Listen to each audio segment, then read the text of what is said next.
my name is Aina Shadramiti Shaharul. I will be presenting introduction and conclusion for the Freddie Mac scandal. Freddie Mac is a government-sponsored enterprise established in 1917 to support the U.S. housing and finance market, mainly helping low-income and minority groups access affordable housing. However, in December 2003, the company was involved in a major scandal for manipulating its financial statement. It was revealed by Freddie Mac had inflated its earnings by nearly $1 billion in 2001 to meet financial targets and boost stock price, creating a false picture of its financial health. This led to a criminal investigation by the Justice Department and a civil probe by the SEC. The case also highlights serious failure in corporate governance, weak regulatory oversight, and negligence by internal auditors and accountants who failed to ensure the accuracy and fairness of the financial reports. This was especially alarming for a company with such a crucial role in the financial Freddie Mac misstated $5 billion in earnings, not to inflate profits, but to smooth them out and appear less risky to investors and regulators. This mispresentation misled the public and gave a false sense of financial stability. The manipulation involved complex financial instruments and misuse of hedge accounting and GAAP principles. It wasn't accidental. Senior executives, including the CFO, were directly involved. Auditors failed to detect the issue early. Arthur Andersen was the original auditor, followed by PwC after Andersen's collapse. Despite this transition, the irregularities continued. Internally, auditors lacked independence and were discouraged from raising concerns. As a result, the SEC fined Freddie Mac $125 million, removed key executives, and pushed for reforms in corporate governance and audit oversight. Metric number 301088. Now I will present 2.0 expand of the research. The first issue is management level override of internal control, where senior executives knowingly altered accounting entries for managing earnings. This action compromised the integrity of internal control and the financial reporting process. The second issue was intentional in earnings management, whereby Freddie Mac abused hedge accounting and other complex financial strategies to understate earnings in profitable years and store the assets for future less profitable years. Another issue was the auditor's independence. There were concerns that PwC, the external auditor of Freddie Mac, had a close relationship with the company's manager, which would compromise its objectivity. And last, the complexity of Freddie Mac's financial instrument, especially the use of hedge against interest rate risk, put pressure on the auditing process.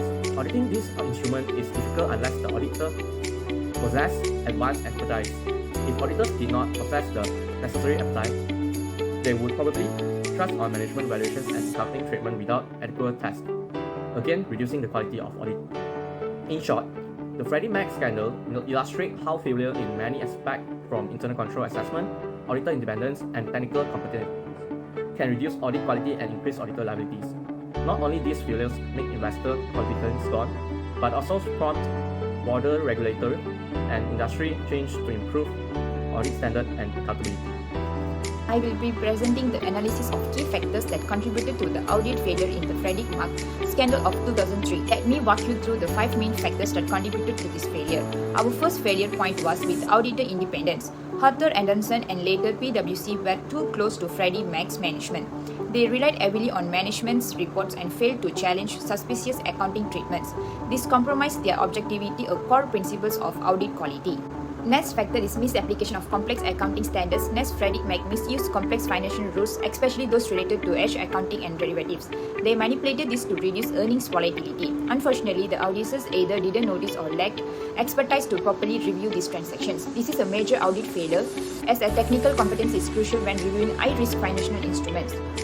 Third, there was a lack of professional skepticism. Auditors are expected to critically evaluate management's decision and challenge anything suspicious.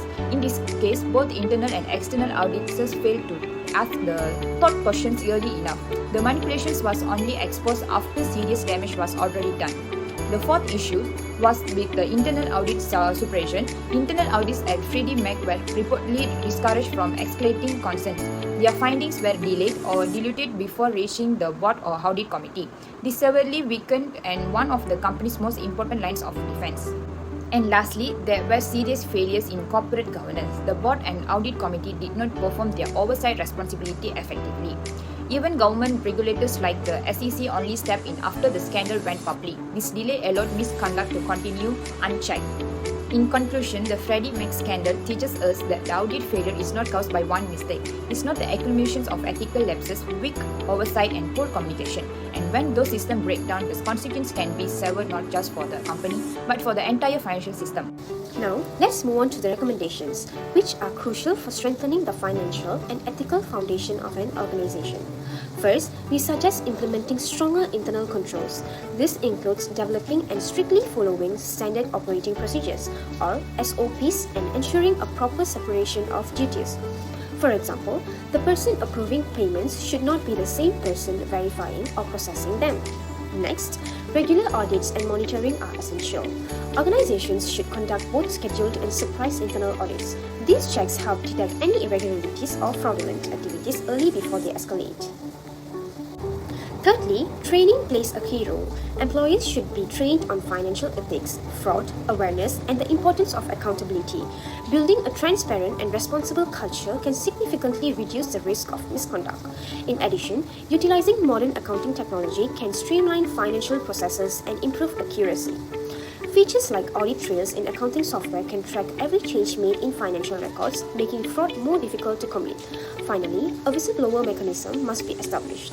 This gives employees a safe and confidential way to report unethical behavior without fear of retaliation.